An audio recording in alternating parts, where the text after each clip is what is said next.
Bonjour, привет. Команда Narendra. И сегодня мы будем смотреть клип. Какой?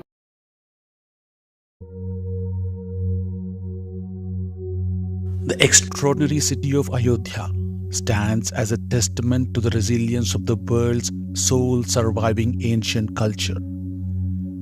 Despite relentless attacks by iconoclastic invaders who repeatedly wreaked havoc on the sacred foundations of Hindutva, destroying temples and libraries of profound knowledge, Ayodhya remains a living embodiment of oldest, intangible civilization of humanity, defiantly echoes with the recitations of the Vedas, untouched by the marauders' attempts to erase its cultural heritage.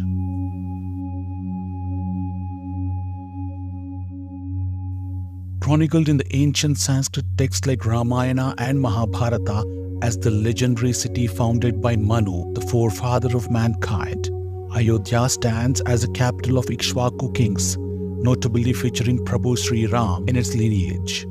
Under his reign, the kingdom reached unparalleled grandeur, epitomizing the concept of Ramarajya. The Purana Panchalakshana also describes the city as the capital of Ikshvaku kings, including Harishchandra. The Ramayana unfolds the saga of King Dasharatha, a proud descendant of Ikshvaku, who saw his son Rama banished to the forest.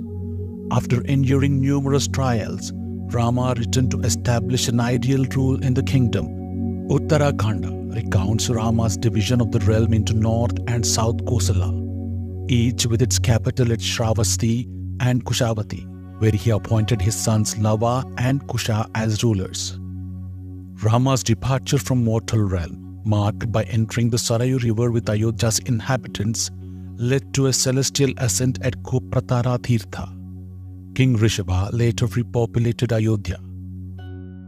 Various literary works such as Bhasa's Abhisheka Nataka, Pratima Nataka, and Kalidasa's Raghuvamsha delve into Ayodhya's narrative. According to Jain tradition, Ayodhya witnessed the birth of 5 Tirthankaras.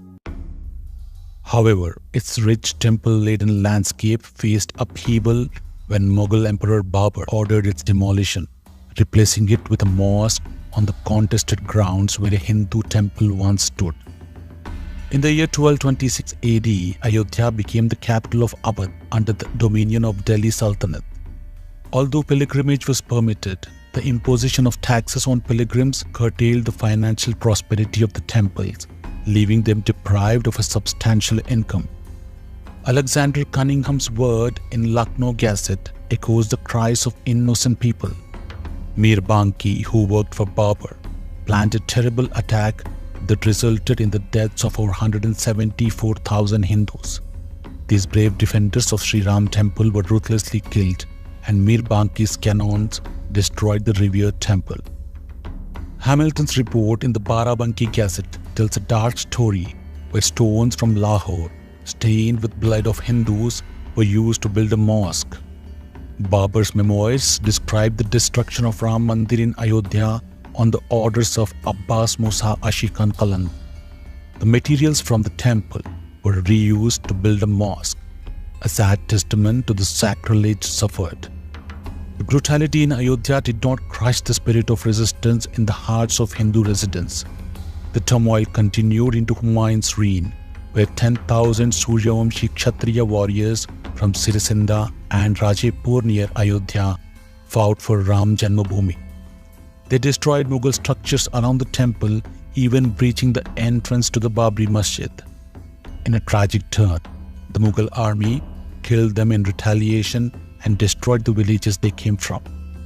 Despite the bloodshed, Hindus, resilient as ever, regrouped to reclaim Ram Janmabhoomi after Humayun's rule. Another intense battle unfolded under Akbar's rule. This time, facing strong resistance, the Hindus managed to build a platform for a temple in front of the mosque. Raja Birbal and Raja Todarmal convinced Akbar to let the platform stand, and a small temple with Sri Ram Murti was eventually permitted.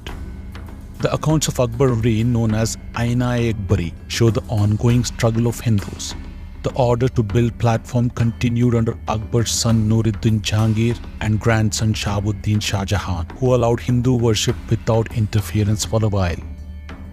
However, the shadow of Aurangzeb loomed large as he sent his general Jawaz Khan to attack Ayodhya.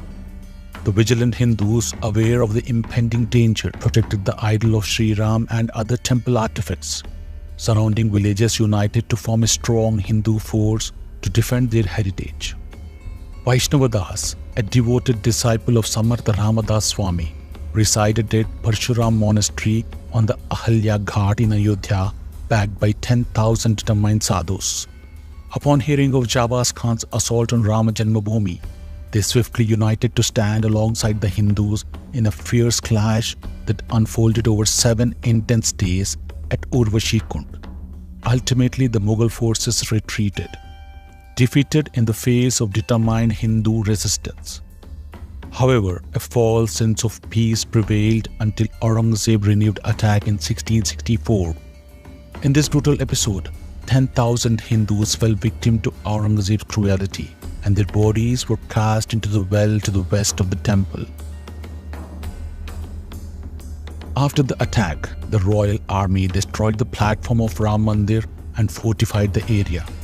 Every year on Ramanavami, Hindus used to gather to offer flowers and prayers to the desecrated platform as a poignant remembrance ritual.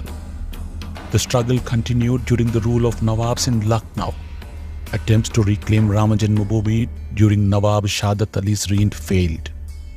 The fervor persisted during Nawab Naseeruddin Haidar's rule, leading to an 8-day battle where Hindu kings joined forces. The Hindu triumph at Hanumangarh was short-lived as the Nawab's forces reclaimed Ram Janmabhoomi. Nawab Wajid Ali Shah's reign witnessed a united front of almost every Hindu king in Awadh participating in the relentless struggle. Cunningham's account in the Faizabad literary collection reveals a chaotic scene where the Nawab's army, mostly English, watched Hindus and Muslims clash for the control of Ayodhya.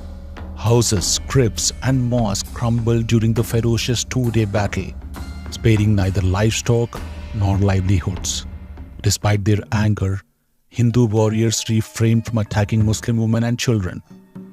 The situation escalated to the point where Nawab's army imposed travel restrictions in Ayodhya. Maharaja Man Singh's intervention, along with Nawab's cooperation, led to the directive for Hindus to rebuild the platform in Ayodhya and install the idol of Shree Ram. A makeshift temple rose from the ashes of the conflict. From 1528 to 1885, Hindus fervently struggled to liberate Rama Janmabhoomi site from the grip of Islamists, engaging in annual battles that extracted a heavy toll of lives. In the year 1885, a historic chapter unfolded as Mahant Raghubar Das, the eminent seer at the forefront of the legal crusade for Rama Janmabhoomi land in Ayodhya, took the momentous step of filing the first case in January. This marked the commencement of a legal journey that would echo through corridors of time. Even under British rule, Hindus held on to their dream of a temple in Rama Janmabhoomi. Attempts in 1912 were thwarted, but in 1934, Hindus, overcoming British forces, tried to attack the masjid. J.P. Nicholson, a British officer, restored the damage and rebuilt the masjid. In the paradox of independent India, partitioned on religious lines, the fight for Ram Temple endured against all odds.